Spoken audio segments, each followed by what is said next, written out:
Hello guys, welcome back to my channel. कैसे हैं आप सब? आई होप आप सब अच्छे होंगे एंड मैं आ गई हूँ आपके लिए एक और नया व्लॉग लेकर। तो ये वाला व्लॉग दोपहर से स्टार्ट कर रही हूँ मैं। और यहाँ पर मैं थोड़ी बहुत हरी सब्जी लेकर आई थी ना, वो छत पे लेके आ गई थी। तो मैंने कहा उसको भी साफ़ कर लेती हूँ। और ये कुछ मैंने मूली, गाजर, मटर ये कट करके रखी थी, इसमें नमक डाल के और हल्दी डाल के। तो इसको मैंने 1 घंटे डेढ़ घंटे के लिए नीचे छोड़ दिया था। फिर मैं इसे ऊपर लेके आई हूँ। अभी इसको फैलाऊँगी इस दुपट्टे पे। आप कोई भी दुपट्टा ले सकते हैं, कॉटन का या कोई भी कपड़ा जो वेस्ट है आपका, दुपट्टा वगैरह मतलब साफ़ होना चाहिए। तो बस मैंने वो ले लिया था, उसके ऊपर मैंने ये सारी चीज़ें फैला दी। इसमें मैं थोड़ा-सा अचार बनाने वाली हूँ, तो ये सारी चीज़ें मैंने मिक्स करके काट ली थी और अब इनको मैंने अलग-अलग करके ना धूप में फैला दिया है। अब इनमें ना जितना भी पानी होगा, थोड़ा बहुत मॉइस्चर होगा ना, वो मुझे सुखाना है। इनमें बिल्कुल भी पानी नहीं रहना चाहिए। तो इसमें डेढ़ 2 घंटे की धूप लगेगी, तो ये बिल्कुल सही हो जाएगी अचार बनाने के लिए। और अभी जाता हुआ सीज़न है, मैंने कहा चलो थोड़ा-सा बना लेते हैं, फिर तो ये सब चीज़ें मिलने नहीं वाली है। तो मिलती भी है तो सीज़नल चीज़ें खानी चाहिए, ऐसा नहीं है कि सीज़न नहीं है तो वो सब्जियाँ खानी चाहिए। तो सीज़न के हिसाब से खाना चाहिए जो भी होता है। उसके बाद ये सारी चीज़ करने के बाद ना हरी सब्जियाँ भी मैंने अपनी साफ़ करके रख ली थी। और आप एक बार मौसम देखिए, हवा तो चल रही थी बट धूप इतनी अच्छी हो रही थी ना, और आज थोड़ी नीचे ठंड भी लग रही थी, तो हम लोग छत पे बैठ गए थे। मेरे साथ आंटी भी बैठी थी। तो थोड़ी धूप सेकने के बाद फिर मैं आ गई थी नीचे। इवनिंग का टाइम था, तो मैंने कहा चलो एक बार ना झाड़ू लगा देती हूँ शाम के टाइम। कितना भी साफ सफाई कर लो, इतनी धूल मिट्टी आती है। और आजकल तो इतनी तेज हवा चलती है ना, क्या ही बताऊं। पूरे घर में सुबह जैसे झाड़ू पोछा हो जाता है, डस्टिंग वगैरह सब हो जाती है, शाम को भी ऐसे लगता है कि सुबह कुछ किया ही नहीं है।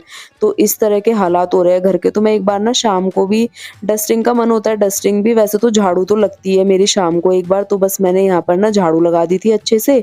और पतिदेव भी आ गए थे, काफ़ी सारी चीज़ें लेकर आए थे। कुछ मैंने मंगवाई थी उनसे जो ख़त्म हो गई थी और मुझे चाहिए थी।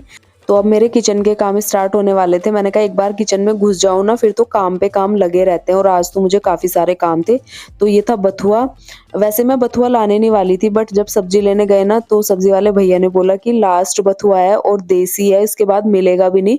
तो मैं ना ले आई। मैंने कहा चलो लास्ट बार तो खाना चाहिए, क्योंकि फिर गर्मियों में तो हरी सब्जियाँ देखने को भी नहीं मिलती। और ये अचार भी सूख गया था, इसको भी मैं नीचे ले आई थी, बिल्कुल मॉइस्चर नहीं था इसमें। तो इसको मैंने बाउल में भर के रख दिया था। उसके बाद ये फल जो है हस्बैंड लेकर आए थे, तो उनको भी मैं निकाल दूँगी पन्नी से बाहर, क्योंकि अगर पॉलीथीन में छोड़ दो ना तो खराब हो जाते हैं पूरे। तो ये देखिए सारे फल मैंने निकाल दिए। और एक साथ ना इतने सारे ले आते हैं, मैंने उनको 1000 बार बोल लिया कि एक बार में ना 1 या 2 ही फल लाया करो, क्योंकि वो खाए भी जाते हैं ढंग से। अब एक साथ इतने सारे ना एकदम से खाए नहीं जाते हैं, और फिर वो खराब होने लगते हैं। तो वो मानते ही नहीं है, एक साथ 3-4 फल उठा के ले आते हैं। तो ये थोड़ा-सा सामान मैंने मँगवाया था, थोड़ा अचार के लिए, चीज़ें ख़त्म थी। और चाय पत्ती तो ये अपने मन से ले आए, 1 पैकेट रखा भी हुआ था, बट इन्होंने मेरे से पूछा नहीं। चलो कोई नहीं, ये तो काम आने वाली चीज़ है। सौंफ और कलौंजी भी मैंने थोड़ी-सी मँगवाई थी। और मंदिर की दिया बत्ती ख़त्म हो गई थी और माचिस भी नहीं थी। उसके अलावा दूध तो ये डेली लेकर ही आता है, साथ में दही का पैकेट, क्योंकि आजकल मैं दही जमाने लगी हूँ ना, तो उसके लिए मैंने मँगवाया था। बिल्कुल भी दही नहीं थी जमाने के लिए। तो बस अभी थोड़ा चाय का भी टाइम था, तो मैं चाय बनने के लिए रख रही हूँ। तो गाइस परसों शिवरात्रि है फ्राइडे को। तो कौन-कौन फास्ट रखता है? मैं तो पहले से ही रखते आती हूँ। जन्माष्टमी, शिवरात्रि शादी से पहले से रखती थी, और नवरात्रे में ये 3-4 फास्ट है जो मैंने कभी नहीं छोड़े, और मुझे अच्छा लगता है ये रखने। और शिवरात्रि की तैयारियाँ तो कितने पहले से शुरू हो जाती है। तो मेरा भी मन है इस बार की सारी चीज़ें ना थोड़ा टाइम से करने की कोशिश करूँ, क्योंकि हमेशा ना पूजा को लेट ही हो जाता है। और मंदिरों में तो पूछो मत, इतनी ज़्यादा भीड़ रहती है। तो पहले मैं क्या करती थी ना, जैसे मेरा व्रत वगैरह होता था, तो सुबह के टाइम ही करती थी सारी चीज़ें। फिर पूजा को इतना लेट हो जाता था, क्योंकि पहले घर का काम भी होता है, झाड़ू पोछा वगैरह होता है, डस्टिंग होती है, उसके बाद मंदिर की साफ-सफाई, नहाना, ये सारी चीज़ें हो जाती है। तो फिर पूजा के लिए इतना ज़्यादा लेट हो जाता है। तो अब ना मैं पहले ही दिन करके रख लेती हूँ मंदिर वगैरह की सफाई। तो सुबह क्या होता है ना, बस झाड़ू पोछा, डस्टिंग वगैरह, घर की साफ-सफाई करो, नहाओ-धोओ, फिर पूजा करो सीधे। तो उस चीज़ में ना थोड़ा टाइम बच जाता है और ईज़ी हो जाता है हमारे लिए।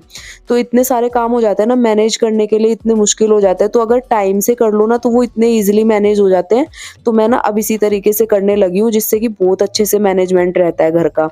तो ये थे कपड़े प्रेस के, तो मैंने सोचा चलो इनको भी लगा देती हूँ। उधर बेड पे रखे हुए थे, तो इतने सारे कपड़े एक बार में ही प्रेस होके आ गए। और आजकल तो मेरी अलमारी भी मैंने इतने अच्छे से अरेंज कर रखी है ना, तो मन लगता है ऐसी चीज़ों में, जब सारी चीज़ें ऑर्गनाइज़ रहती है ना। तो मैंने कहा चलो इनको भी साथ-साथ लगा देती हूँ। काफ़ी दिन पहले मैंने अलमारी को ऑर्गेनाइज़ किया था और इस बार ना मैंने हस्बैंड को धमकी दे रखी है कि जभी भी कपड़े निकालो ना तो आराम से निकालना, बिल्कुल बच्चों की तरह कर देते हैं, एक कपड़ा खींचते हैं 10 गिराते हैं इस तरीके से। तो इस बार मैंने बोल दिया था, मैंने कहा मैं एक बार ऑर्गेनाइज़ करती हूँ, कम से कम 1 हफ्ता तो चलने दिया करो, वरना तो 2 ही दिन में ऐसी हो जाती है जैसे पहले, मतलब पूरा जैसे भूसा भर दिया हो ना अलमारी में, तो ऐसी हो जाती थी। बट इस बार उन्होंने भी मान लिया है क्योंकि मैंने चीज़ें इस तरीके से अरेंज कर रखी है, उनको ना देखते ही मिल जाती है। तो ये बथुआ तो मैंने साफ कर दिया, बट मैं अभी इसकी सब्ज़ी वग़ैरह नहीं बना पा रही हूँ। मतलब इसका कुछ भी नहीं बन रहा है। सुबह भी इन्होंने लंच के लिए मना कर दिया था, ये लंच लेकर नहीं गए थे, तो इसका मैं सुबह भी नहीं बना पाई। अभी भी मैंने बोला सब्ज़ी वग़ैरह, पराठे जो भी बोलो, मैंने कहा बथुआ भी यूज़ हो जाएगा वरना फिर वो ख़राब ही हो जाएगा। अभी मैंने साफ भी करके रख दिया है। तो अभी भी उन्होंने मना कर दिया कि नहीं, मुझे बथुआ का नहीं, अभी कुछ नहीं खाना, अभी मूली के पराठे बनाना।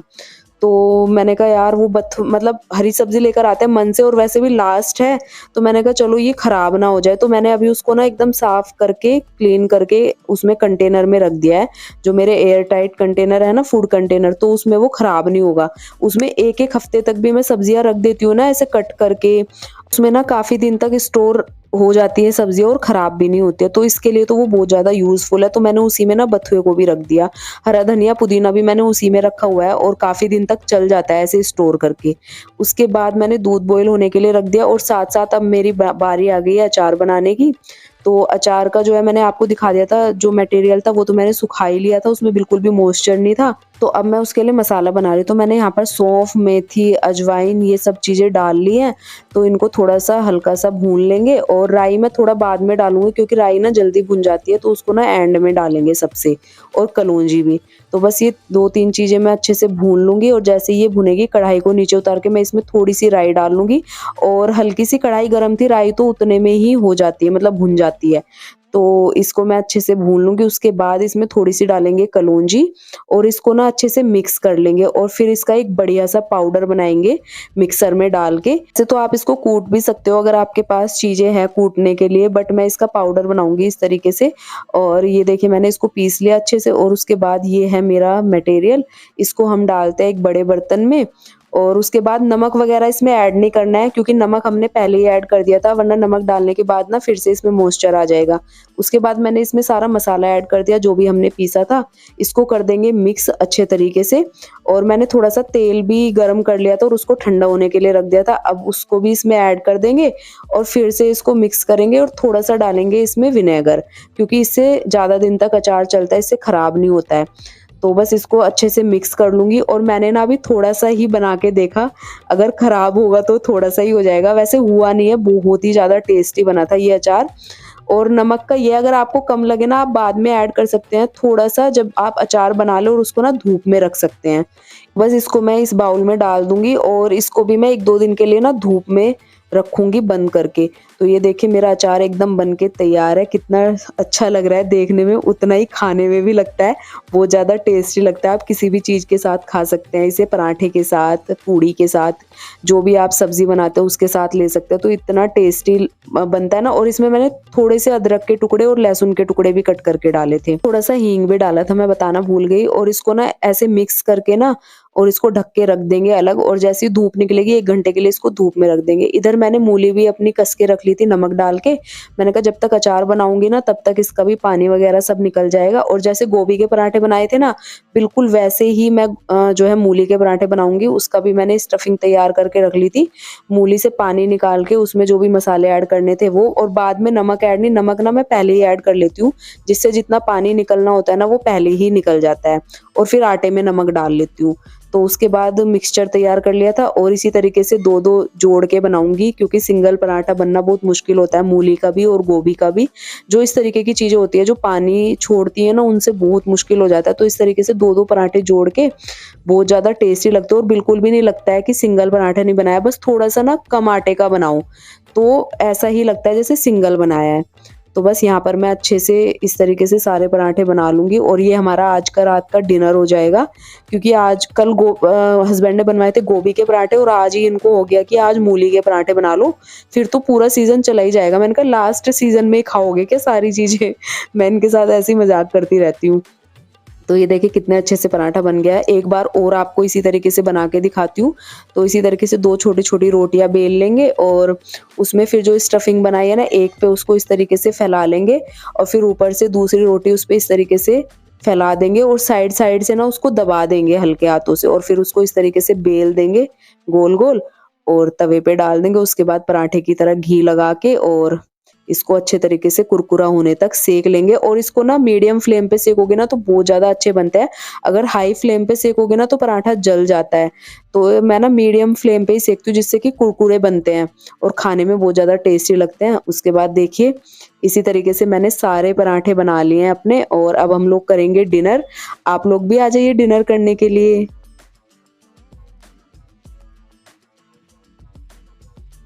तो गाइस डिनर मैंने सर्व कर लिया है और पति देव को ना सब्र नहीं हुआ, तुरंत ही अचार बोलने लगे कि जो अभी डाला है ना वो अचार दे दो साथ में। तो मैंने रख दिया थोड़ा-सा, मैंने कहा चलो, मैंने कहा अभी तो उसे धूप दिखानी है, बट वो माने ही नहीं, फिर मैंने रख दिया। तो गाइज़ ये है नेक्स्ट डे, थर्सडे का दिन है, दोपहर से ही मैं ये शुरू कर रही हूँ। मेरा सारा काम घर का हो चुका था मॉर्निंग में ही, हस्बैंड चले गए थे ऑफिस और मैं यहाँ पर अभी चाय बनाने के लिए आ गई क्योंकि आज पता नहीं दिन में मेरा चाय पीने का मन किया। रात को मैंने ये दही जमाई थी, सुबह तो ये थोड़ी जमी नहीं थी और ये मैंने आटे के डब्बे में रखी थी तो पूरे काउंटर टॉप पे आटा-आटा हो गया था, ये मैंने निकाली तो अभी ये जम गई थी दोपहर तक अच्छे से। तो बस यहाँ पर चाय पीने के बाद ना फिर मुझे अपनी तैयारी करनी है मंदिर क्लीनिंग की, जो कि मैंने आपको बताया था कि मैं पहले ही दिन करूँगी क्योंकि अगले दिन फिर बहुत ज़्यादा लेट हो जाता है सारी चीज़ों को। तो यहाँ पर मैं आ गई हूँ सारा काम निपटा के अपनी मंदिर की क्लीनिंग करने के लिए। तो पहले सबसे पहले मैं मंदिर को बिल्कुल खाली कर लूँगी क्योंकि डीप क्लीनिंग ना काफ़ी दिन हो गए किए हुए मंदिर की। वैसे क्लीनिंग तो होती रहती है डेली वाली, जभी भी पूजा होती है सुबह शाम होती ही है क्योंकि क्लीनिंग इसलिए करनी पड़ती है क्योंकि जैसे धूप बत्ती वगैरह जलाते हैं, दिया जलाते हैं तो प्लेट वगैरह तो गंदी होती है, तो ऊपर-ऊपर से तो डेली होती रहती है। बट इस तरीके की डीप क्लीनिंग को काफ़ी टाइम हो गया और जब ऐसा फेस्टिवल आता है तो अच्छा लगता है और साफ-सुथरा होना चाहिए पूजा पाठ करने से पहले जब इस तरीके के बड़े फेस्टिवल आते हैं। तो ब इस तरीके से मैंने सारा सामान मंदिर से निकाल लिया है। और मुझे ना ज़मीन पे सामान रखना अच्छा नहीं लगता, बहुत से लोग नीचे बैठ के करते हैं बट मैंने बेड पे रखा है अभी सारा सामान। तो अभी तो पहले जितने भी मंदिर के कपड़े थे वो मैं सारे ले आई हूँ, पहले तो मैं उनको वॉश करके डालूँगी और इनको मैं पहले धो के सुखाऊँगी क्योंकि जब तक फिर मैं सारे मूर्तियाँ वगैरह साफ करूँगी ना जब तक ये सूख जाएँगे। इतनी ज़्यादा तेज़ हवा चल रही थी और धूप भी अच्छी निकली हुई है, तो पहले मैं इनको वॉश करके डालूँगी वरना अगर इनको मैं लास्ट में करूँगी ना तो फिर ये सूख नहीं पाएँगे तब तक। तो मैंने कहा पहले ये वाला काम निपटाती हूँ, उसके बाद जो है अंदर से जो खाली किया है मंदिर साफ करूँगी और मूर्तियाँ साफ करूँगी। तो सबसे पहले मैं इनको ले आई थी बाथरूम में और इनमें ना ज़्यादा मतलब मेहनत करने की ज़रूरत नहीं होती है। थोड़ा-सा सर्फ़ डालो और इनको ना हल्का-सा भिगो दो और बस हल्के हाथों से इनको पानी में निकालते रहो, तो इनमें ना बिल्कुल जो भी थोड़ी बहुत मिट्टी होती है ना, क्योंकि जो धूल-मिट्टी आती है उसी की होती है, वैसे तो गंदे होते नहीं है ये। तो बस इसको ना मैंने साफ़ पानी से 2-2 3-3 बार पानी में निकाल लिया था, सर्फ़ में निकालने के बाद, और ये एकदम से साफ़ हो गए हैं। अब मैं इनको सुखा दूँगी बालकनी में और एकदम से इतने सारे बंदर आ गए थे ना बालकनी में, मैंने जैसे-तैसे कपड़े सुखाए हैं, 10-12 बंदर एक साथ गए हैं। काफ़ी देर तक तो मैं उनको ही देखती रही। दिन के कपड़े भी सूखे हुए थे बालकनी में तो मुझे डर लग रहा था। मैंने कहा पहले मैं उनको हटाऊँगी उसके बाद ये डालूँगी।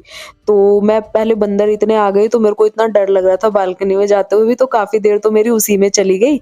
बट फिर मैं बाल्टी रख के मैंने कहा जब जाएँगे, तब तक मैं मूर्तियाँ साफ़ कर लेती हूँ। तो बस मैं बैठ गई थी मूर्तियाँ साफ़ करने। मैंने यहाँ पर पानी लिया है थोड़ा-सा और उसमें थोड़ा-सा गंगा जल डाला और उसी से मैं मूर्तियों को साफ़ कर रही हूँ।